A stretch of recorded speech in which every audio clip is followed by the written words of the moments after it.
Hey everybody, we are going to make some Monster Mouths little food snack here for the boys using apple, peanut butter, and mini marshmallows.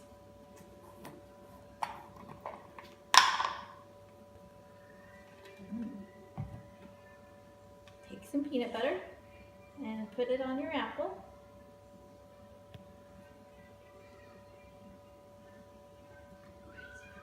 Not really going to spread very good. Okay. And then we'll get some mini marshmallows. These are supposed to be the teeth, I guess. This is my first time making these, so we'll see how it turns out. I don't actually know what's going to happen here. It might be a complete disaster. Guess we'll find out.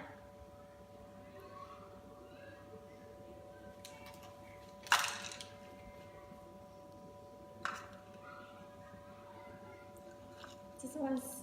There we go. You could use caramel. Well, it's supposed to be kind of healthy.